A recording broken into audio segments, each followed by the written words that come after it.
Just that. 700 WW Cincinnati. News, traffic, and weather. News Radio 700 WLW, Cincinnati. Finally, some working from home. That is being around your spouse all the time. You look outside, you go, man, it's nice. Maybe I can go for a walk, something like that. Just think about this. We have wished for this moment our entire adult lives. How wouldn't you have wished at some other point in time that someone said to you, stay at home, stay on the couch, watch TV, surf, play games for 2 weeks? We've been told the worst thing we do as Americans is what? Stay home and sit on the couch and eat. And now our dream has come true and we can't enjoy it. I don't get it. There's also the aspect, too, of cabin fever. Okay. And what exactly... And at what point do we get to where we go, okay, this is just, because, if this goes till, as the medical people are saying now, maybe early May, how are we going to handle this whole thing? And I think there's a mental component to this too, as well. And let me get Dr. Maria Spinola on the show. She's an assistant professor of psychiatry and behavioral neuroscience at the UC College of Medicine this morning on the AcuteHearingCenters.com hotline. Dr. Maria, good morning. How are you feeling? Good morning. Yeah, feeling great. Thank you for having me. Good. Make sure you mask up today. So the cabin fever thing, is there a clinical name for that? No, actually, it is not a real condition. However, it is very common for people to feel a bit suffocated, irritated if they are staying at home all day, especially those who are usually very active. Well, okay, so now I'm going, all right, well, I like to go out. I like to do stuff. I've got ADHD as hell. And I can't, sitting around and not doing anything is driving me crazy right now. It's only been a few days. At least I get to come into work and do the show right now. If I have to do the show out of the house, now we got real problems right there. How do I deal with that? Right. Yes, I have a few recommendations. So the first has to do with making sure you're maintaining a routine. So a structure is very important because it increases our sense of control. In this routine, you want to make sure you incorporate healthy habits that can help boost your immune system and reduce the stress. So those habits include exercising, eating balanced meals, and sleeping well. There are now plenty of exercise videos online that don't require you to have any equipment and can be done in very small spaces.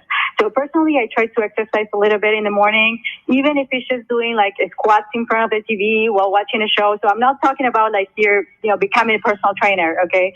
So especially if you're not used to exercise that much, but just a little bit, just to stay maintain certain level of activity every day.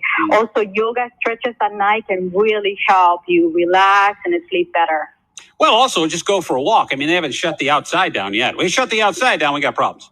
Right, absolutely. Yeah, so definitely staying at home, getting out a little bit, gardening if you have a patio, or walking around, that could be definitely very helpful. Yeah, get the hell out of the house. Well, I noticed the other day, I went and when it was nice out 2 days ago, I took my dogs out for a run around the neighborhood, and I saw so many people out walking, just walking. It was incredible. Right. Yeah. And now the weather is getting better. So definitely it can be really helpful to get that sun, and that connection with nature is wonderful to release the stress and, just feel more mindful and more grateful. Well, I think the other thing too, and is that here's the other problem with this, Dr. Espinola, is that now I'm home. I'm used to going to work, coming home, seeing the family, all that. So now I'm home. My wife is home. The kids are home. So now I got to be a husband. I got to be a parent. I got to work, and I've got all these people, and I got to be a teacher now with my kids on top of this. What are your tips on preventing us from killing one another? That's the biggest thing we got to worry about, because if everything goes on any longer, I think there's going to be an uptick, not in the coronavirus deaths, but honestly, people are going to be each other's throats. We're not prepared to be around people this much. I know it can be really, really tough, especially if you have a big family and you're now taking on responsibilities that you never had before. So educating children, that's it. So I think teachers are going to become incredibly valuable after all is over. No question about it. They deserve that praise. They're incredibly valuable people. So yeah, it's really tough to be in a situation that is new to us. Regardless of what task or activity that is. I think so. Something that they usually recommend is just to have a family contract. So to sit with the whole family and really establish what expectations you have and each person has from the others, to have like clear, statements about what everybody needs to do, and what can be done, cannot be done, how to share responsibilities and things like that. Then it is really important to listen. Don't react impulsively. So usually one tip that I do to avoid arguments is just to, like, when you hear your child, for instance, or your spouse saying something that you found very upsetting, and you can feel like that, like temperature going to your face and tension in your hands and your eyes being busted, like just to kind of like take a deep breath, maybe go outside. So there is no need to respond immediately.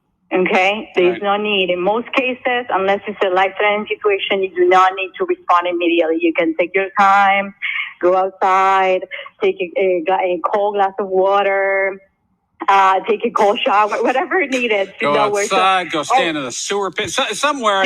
Because, I mean, I say, Dr. Mary, no one's talking about this.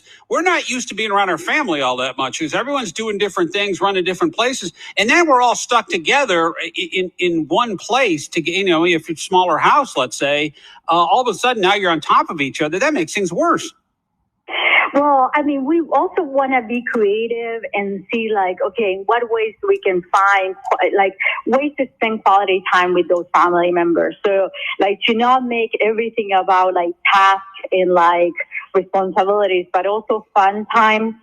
Just think about, like, okay, are there any activities that my son and I like, or he may be interested in that I never actually had the opportunity to discuss? I don't know, maybe like barbecuing or fishing or like training for a marathon. I don't know. It could be anything, right? But like you never had the time to discuss that, and he may be interested in doing it.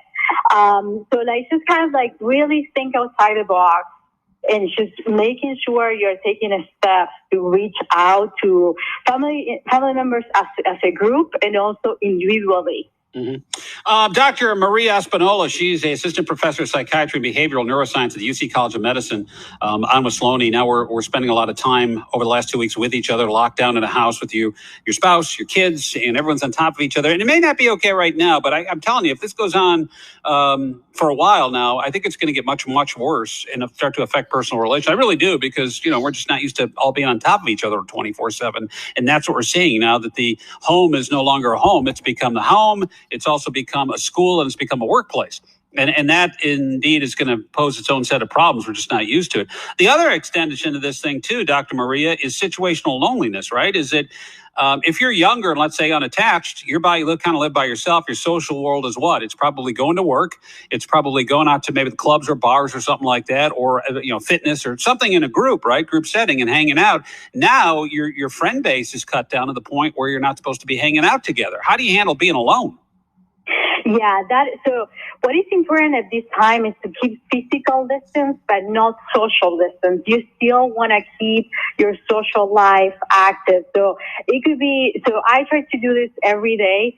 So, and that could include having a long conversations, that's maybe reaching out to someone that you haven't talked to for a while, or just checking in with people.